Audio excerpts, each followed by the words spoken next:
بسم اللہ الرحمن الرحیم۔ السلام علیکم ورحمۃ اللہ وبرکاتہ۔ میری پیاری اسلامی بہنوں، آج میں آپ لوگوں کو بتاؤں گی کہ ہماری زندگی میں پریشانیاں کیوں آتی ہیں، دکھ اور مصیبتیں کیوں آتی ہیں، ہمیں درد کیوں ملتے ہیں۔ ہم تو دوسروں کے ساتھ برا بھی نہیں کرتے تو ہمیں دکھ کیوں ملتے ہیں، تکلیفیں کیوں ملتی ہیں، ہماری زندگی میں سے سکون اور چین و قرار کیوں ختم ہو گیا ہے۔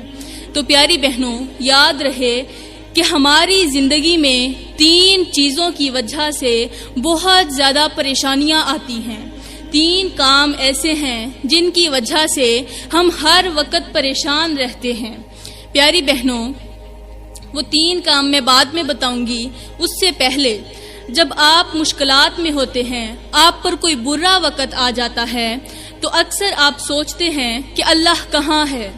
انسان پر جب کوئی مشکل آتی ہے، کوئی دکھ والا وقت آتا ہے تو وہ یہی سوچتا ہے کہ یا اللہ، تو ہم سے بڑی محبت کرتا ہے، پھر تو اس وقت کہاں چلا گیا ہے۔ انسان سوچتا ہے کہ اللہ کہاں ہے۔ تو یاد رہے کہ امتحان کے وقت استاد ہمیشہ خاموش رہتا ہے۔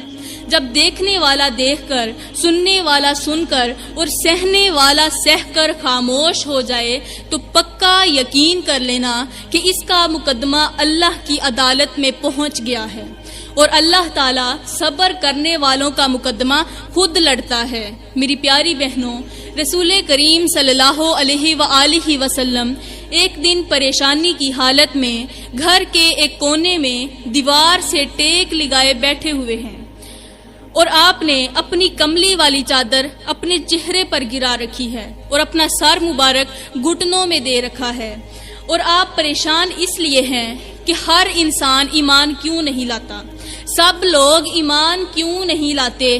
تو آپ کی اس پریشانی کو اور آپ کی اس اداسی کو دیکھ کر میرے اللہ نے بڑے پیار سے فرمایا کہ اے میرے محبوب، ہم نے آپ پر قرآن اس لیے تو نازل نہیں کیا کہ آپ مشقت میں پڑ جائیں، آپ پریشان ہو جائیں۔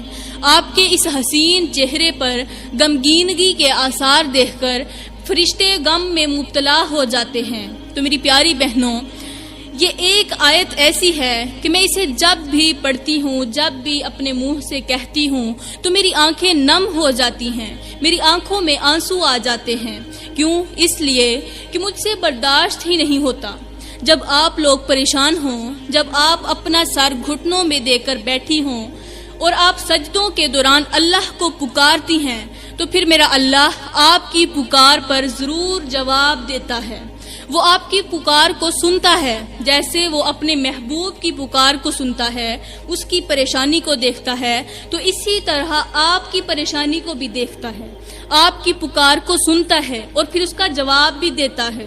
اگر یقین نہیں آتا تو پھر ابھی جائیں، کسی وقت نماز پڑھ کے دیکھنا، قرآن کی تلاوت کر کے دیکھنا، تمہیں معلوم ہو جائے گا کہ اللہ تعالیٰ آپ کے ساتھ کیسے باتیں کرتا ہے۔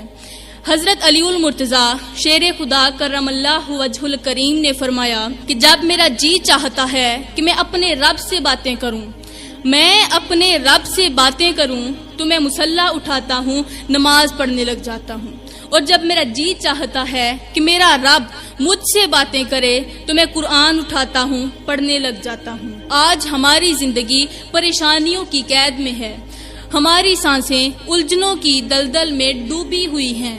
کل تک مال میں برکت نظر نہیں آتی تھی اور آج عمر کے اندر برکت کا ایک قطرہ تک نظر نہیں آتا۔ کل ہمارے پاس کچھ کھانے پینے کو نہیں تھا، ہم 2 دن فاقوں سے کاٹتے تھے، اس کے باوجود بھی بھوک اور پیاس کا ہم پر کوئی اثر نہیں پڑتا تھا۔ کیوں؟ اس لیے کہ زندگی میں سکون تھا، پیسہ تو نہیں تھا لیکن سکون تھا، ہمارا دل چین و قرار میں رہتا تھا، ہمارے دل کو قرار نصیب تھا، اس لیے ہمیں دولت کی کمی محسوس ہی نہیں ہوتی تھی۔ یہ قلبی سکون ہمیں دولت کی کمی کا احساس ہی نہیں ہونے دیتا تھا، ہم خوش دکھائی دیتے تھے صرف سکون کی وجہ سے، حالانکہ پیسے نہیں تھے، دولت نہیں تھی، کھانے پینے کے لیے روٹی تک نہیں ہوتی تھی، اس کے باوجود بھی ہنسی خوشی زندگی بسر ہو رہی تھی۔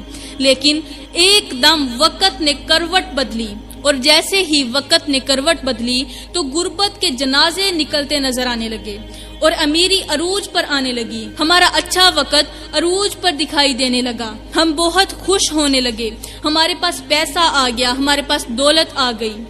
ہم نے 20 سال غربت میں گزار دیے، لیکن ابھی 2 سال امیری کے گزرے نہیں تھے کہ قلب نے ایک سرد آہ بھری اور کہا کہ وہی غربت ہی اچھی تھی، کیونکہ اس غربت کے ہونے کے باوجود بھی ہمیں سکون تھا۔ سکون نے ہمارے دل کو روشن کیا ہوا تھا، ہمیں خوشی ملتی تھی، ہمیں کسی قسم کی کوئی پریشانی نہیں ہوتی تھی۔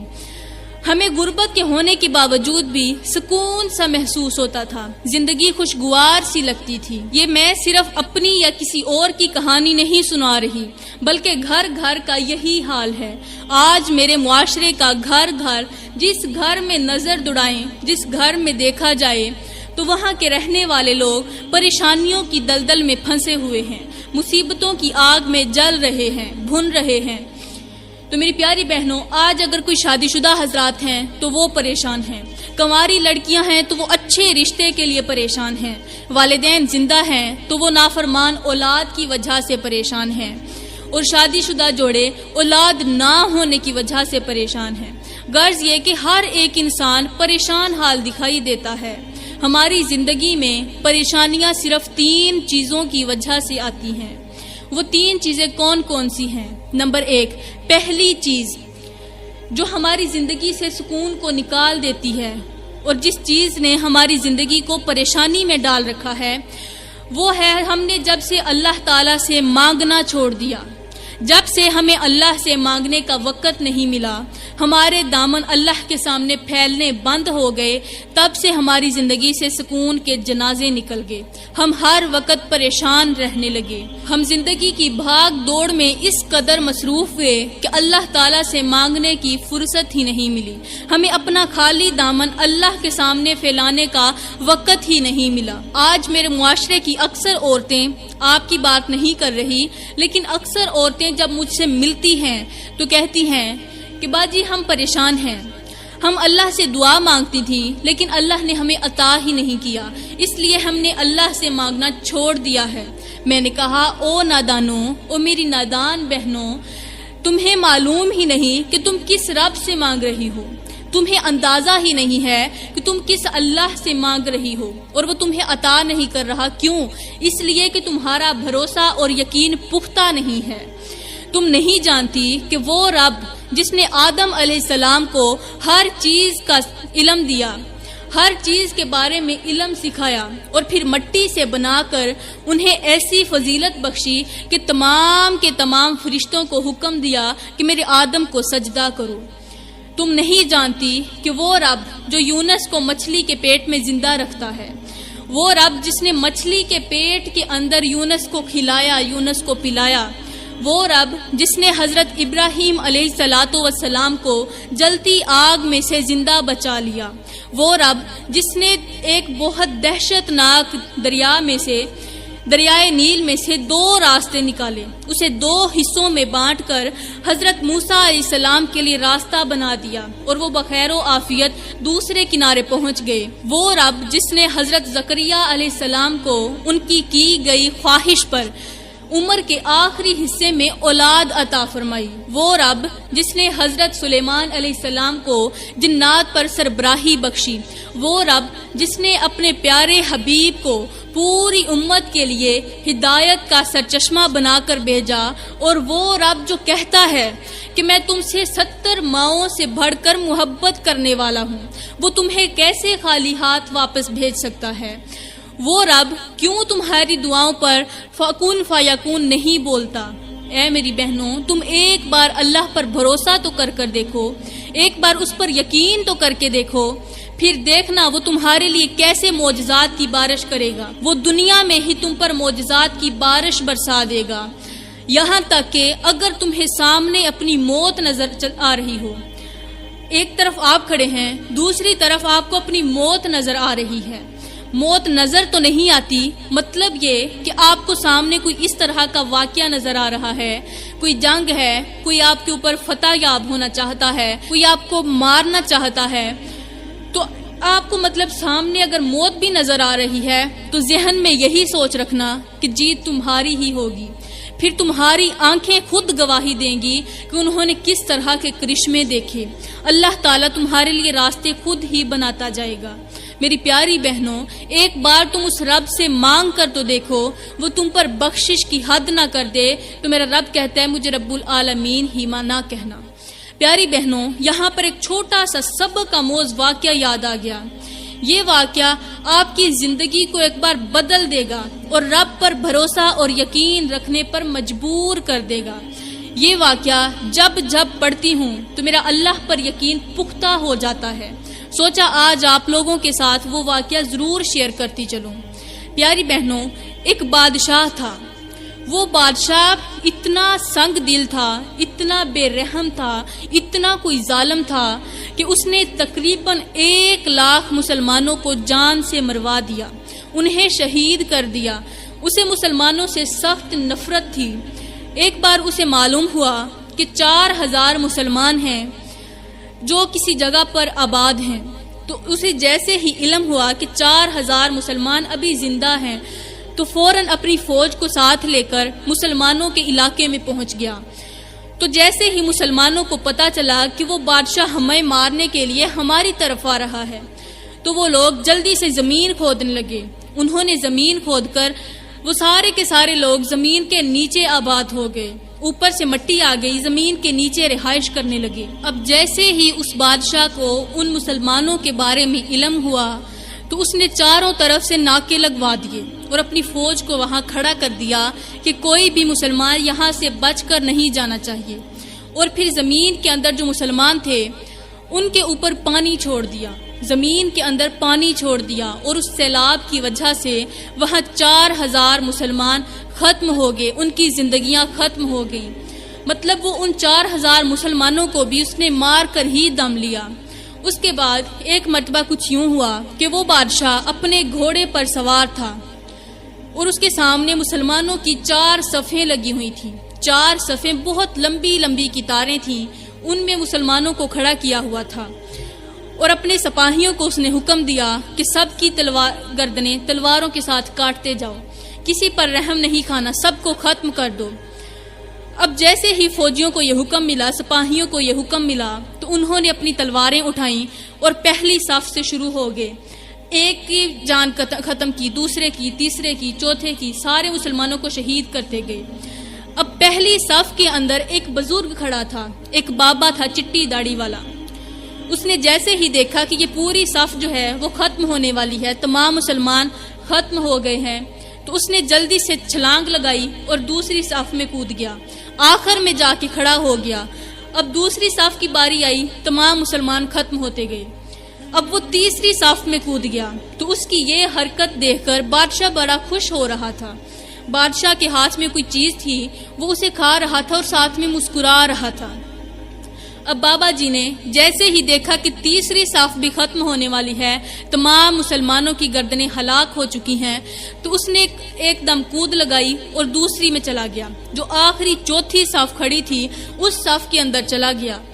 اب جیسے ہی بادشاہ نے اس کو اس جگہ پر دیکھا تو وہ اور زیادہ خوش ہونے لگا اور مسکرانے لگا کہ دیکھو کیسے موت سے بچنے کی کوشش کر رہا ہے. اب جب وہ آخری اور چوتھی صف ختم ہونے لگی تو جیسے ہی اس کی گردن پر، بابے کی گردن پر سپاہیوں نے تلوار رکھی تو بادشاہ نے حکم دیا رک جاؤ، ابھی سے کچھ مت کہنا. پھر اس بابے کو اپنے پاس بلا کر کہا کہ میں تیرا بڑا ہی عجیب سا منظر دیکھ رہا ہوں. میں نے دیکھا کہ تو پہلی صف میں کھڑا تھا، سپاہیوں نے جب وہ ساری صف ختم کی، جب ان کو ہلاک کیا تو دوسری صف میں چلا گیا، وہاں سے تیسری اور تیسری سے چوتھی میں چلا گیا. آخر معاملہ ہی کیا ہے؟ میں جاننا چاہتا ہوں کہ تو اس طرح کیوں کود رہا تھا. تو بابا جی نے کہا کہ مجھے پکا یقین تھا کہ میں موت سے بچ جاؤں گا، مجھے اللہ پر بھروسہ ہے کہ وہ مجھے بچا لے گا، اس لیے پہلی صف سے بچ کر دوسری میں آیا، دوسری میں آ کر تیسری اور چوتھی بھی ساری ہلاک ہوگی اور میں ابھی تک زندہ ہوں، کیونکہ میرا بھروسہ اللہ پر تھا، میں اللہ پر پورا توکل رکھتا تھا. بادشاہ زور سے کہکہے لگانے لگا.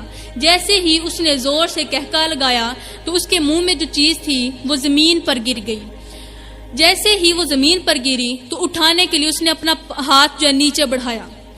اب جیسے ہی وہ نیچے ہوا تو چیز ابھی اس کے ہاتھ میں نہیں آئی تھی کہ گھوڑا ڈر گیا۔ اب بادشاہ نیچے کو لٹکا ہوا تھا کہ اس کا ایک پاؤں سم کے اندر تھا، گھوڑے کی جو سم ہوتی ہے جہاں پاؤں رکھتے ہیں اس کے اندر تھا۔ گھوڑا جیسے ہی ڈرا تو وہ بھاگنے لگا۔ اب زمین جو تھی نیچے پتھریلی تھی، نیچے پتھر تھے، بادشاہ لٹکا ہوا ہے، گھوڑا بھاگتا جا رہا ہے۔ بادشاہ نے سپاہیوں کو حکم دیا کہ گھوڑے کو روکو۔ بادشاہ کے سپاہیوں نے بڑی کوشش کی کہ گھوڑے کو روک لیں، لیکن وہ گھوڑا نہ رکا، وہ ڈرتا ہوا بھاگتا چلا گیا، یہاں تک کہ بادشاہ کا سارا جو سر تھا وہ زخمی ہو گیا، چھلنی ہو گیا۔ اب بابا خود مسکرانے لگا، تو جیسے ہی سپاہیوں نے اسے مسکراتا ہوا دیکھا تو پھر پوچھنے لگے کہ اب تو کیوں مسکرا رہا ہے؟ اس نے کہا کہ جو میرا بھروسہ تھا، جو میرا یقین تھا، اللہ نے میرے اس یقین کا مان رکھ لیا ہے۔ اس بادشاہ کو لگتا تھا کہ میں ہلاک ہو جاؤں گا، لیکن دیکھو اللہ پر بھروسہ کیا تو اللہ نے اس بادشاہ کو ہی نیست و نابود کر دیا۔ تو میری پیاری بہنوں، نقطہ یہ دینا چاہتی ہوں کہ آپ ایک بار اپنے رب پر بھروسہ کریں، پکا یقین کر لینا، پھر دیکھنا کہ اللہ کس طرح معجزات کی بارش کرتا ہے۔ اللہ تعالیٰ نے کبھی بھی اپنے انبیاء علیہ السلام کو خالی ہاتھ نہیں موڑا تھا، ان کی ہر ایک تمنا کو پورا کرتا تھا۔ تو پھر سوچو کہ وہ انبیاء کے ماننے والوں کو کیسے خالی ہاتھ موڑ سکتا ہے، کیسے ان کی تمناؤں کو وہ ختم کر سکتا ہے، پورا نہیں کرتا۔ تو پیاری بہنوں، جو دوسری چیز ہے جو ہماری زندگی میں پریشانی لاتی ہے، سکون کے جنازے نکال دیتی ہے، وہ ہے دوسروں کے زخموں پر نمک چھڑکنا، دوسروں کو تکلیف دینا، دوسروں کا دل دکھانا، ان کی دل آزاری کرنا۔ جب سے ہم نے اپنے گھر کی عورتوں کو رلانا شروع کیا، جب سے دوسروں پر ظلم شروع کیے، جب سے عشق معشوقگی اور محبت کے نام پر دھوکے دینے شروع کیے، تب سے ہماری زندگی سے سکون چین و قرار نکل گیا۔ میری پیاری بہنوں، یہاں پر 2-4 کڑوے جملے دینا چاہوں گی۔ وہ جملے یہ ہیں کہ آج جب کسی کی سگی ماں مر جائے تو چوتھے دن اس کی سگی اولاد اسے بھول جاتی ہے۔ وہ ماں جس نے اسے 9 ماہ اپنے پیٹ میں رکھا، اسے پالا پوسا، اس کی تربیت کی، اسے بڑا کیا، اسے کھلایا پلایا، ہر قسم کی مشقت برداشت کی، تکلیفیں برداشت کی، اور بچے کو کانٹا تک نہیں چبھنے دیا، اس ماں کی جو سگی اولاد ہے وہ بھی مرنے کے چوتھے دن اسے بھول جاتی ہے۔ تو مجھے بڑی ہی حیرت ہوتی ہے، بڑا ہی عجیب سا منظر لگتا ہے جب ایک لڑکی اپنے اسٹیٹس پر لکھتی ہے کہ ایک دن آئے گا جب تم مجھ کو یاد کرو گے۔ میری پیاری بہن، میری نادان بہن، وہ تمہیں کبھی بھی یاد نہیں کرے گا۔ اے اسلام کی مقدس شہزادی، ہوش کے ناخن لے، وہ تجھے کیسے یاد کر سکتا ہے؟ وہ تجھے یاد کرے یا ہنا کو یاد کرے، وہ مقدس کو یاد کرے یا مومنہ کو یاد کرے، وہ تمہیں کبھی بھی یاد نہیں کرے گا۔ تم مر بھی جاؤ، اس کی زندگی سے دور بھی چلی جاؤ، تو وہ کبھی بھی تمہیں یاد نہیں کرے گا۔ وہ لڑکا ہے اور میں لڑکوں کی عادت سے بخوبی واقف ہوں، وہ تجھے کبھی یاد نہیں کرے گا، تمہارا نام تک نہیں لے گا۔ اے اسلام کی مقدس شہزادی، غیرت کے کانوں سے سن، ٹھرکی انسان کی کوئی منزل نہیں ہوتی۔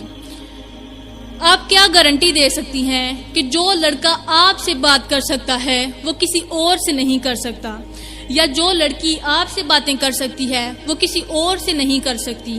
مانا کہ دل ایک ہے لیکن کھانے 4 ہیں۔ ہو سکتا ہے اس نے دل کے ایک کھانے میں آپ کو رکھا ہو اور باقی 3 کھانوں میں کوئی اور بس رہا ہو۔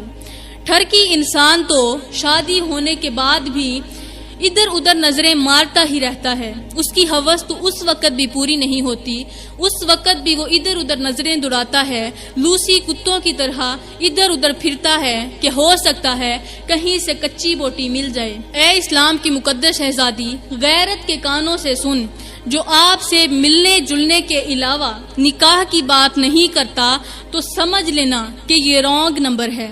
او نادان میری بہن، تو اسے چھوڑ دے۔ تو اسے کیوں نہیں چھوڑتی؟ تباہ ہونے کے بعد بھی تجھے خیال نہیں آیا کہ اس کے وعدے تو ایک ریت کا محل تھے، ایک ریت کا محل تھے جس کے اندر نہ سیمٹ تھا اور نہ بجری تھی۔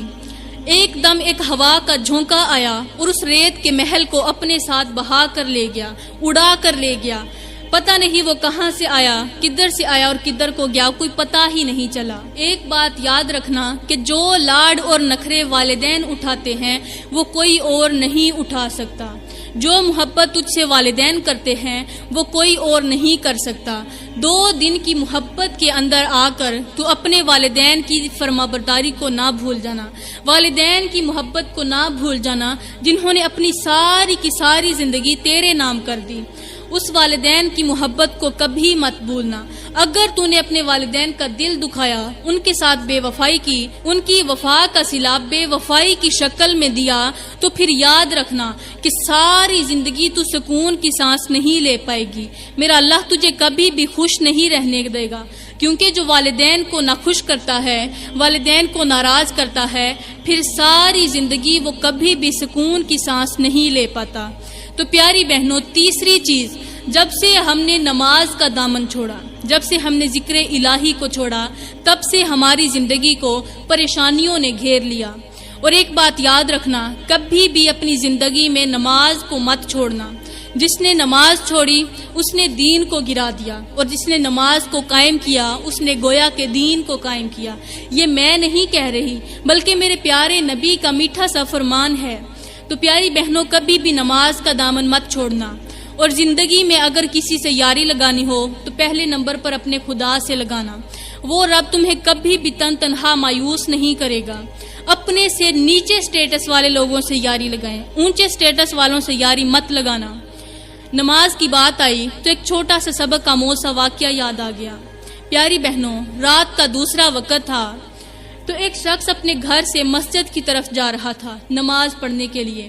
تو اندھیرا ہونے کی وجہ سے اسے آگے کچھ بھی نظر نہ آیا اور ٹھوکر لگی تو وہ زمین پر منہ کے بل گر گیا۔ اس کا منہ کیچڑ کے اندر جا گرا۔ اب وہاں سے اٹھا اور اپنے گھر گیا، جا کر نہا دھو کر کپڑے صاف پہنے اور پھر سے مسجد کی طرف جانے لگا۔ اب دوسری بار پھر سے ٹھوکر لگی اور کیچڑ کے اندر جا گرا۔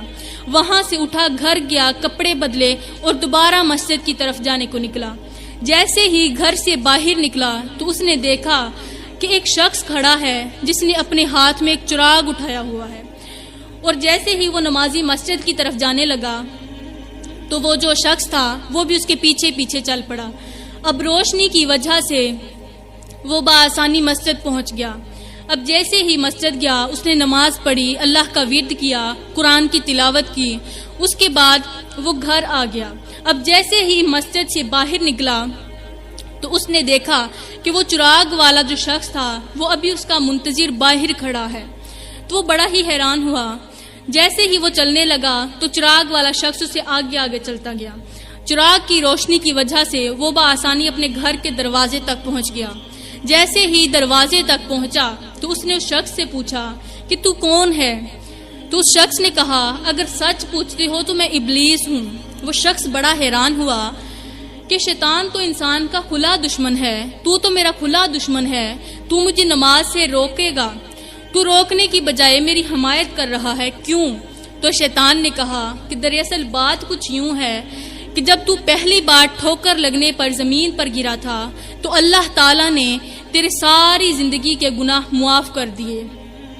پھر جب تو دوسری بار نیچے گرا تو اللہ تعالیٰ نے تیرے پورے خاندان کے سارے گناہ معاف کر دیے۔ اب میرے ذہن میں خیال آیا کہ اگر یہ تیسری بار گر گیا تو اللہ تعالیٰ کہیں اس کی پوری بستی والوں کے گناہ بھی معاف نہ کر دے، اسی لیے میں جلدی سے چراغ لے کر تیرے سامنے آ گیا۔ تو پیاری بہنوں، شیطان واقعی انسان کا کھلا دشمن ہے۔ کبھی بھی شیطان کی آڑ میں آ کر اپنی نماز کو مت چھوڑنا۔ جس نے نماز کو چھوڑا اس نے میرے کریم نبی کو تکلیف پہنچائی، کیونکہ میرے نبی نے فرمایا کہ نماز میری آنکھوں کی ٹھنڈک ہے، نماز انسان کی معراج ہے، ہمارے ماتھے کی محراب ہے نماز، رب سے جوڑ لیتی ہے نماز، ہمیں برائیوں سے بچاتی ہے نماز۔ تو پیاری بہنوں، یہ 3 کام ایسے ہیں، یہ 3 چیزیں ایسی ہیں جو پریشانیوں کو انسان کی زندگی میں لا کر کھڑا کر دیتی ہیں، سکون کے جنازے نکال دیتی ہیں۔ تو میں دعا کرتی ہوں کہ اللہ تعالی ہمیں ان 3 چیزوں سے بچنے کی توفیق عطا فرمائے، اللہ تعالی ہمیں اچھی نصیحتوں پر عمل کرنے کی توفیق عطا فرمائے۔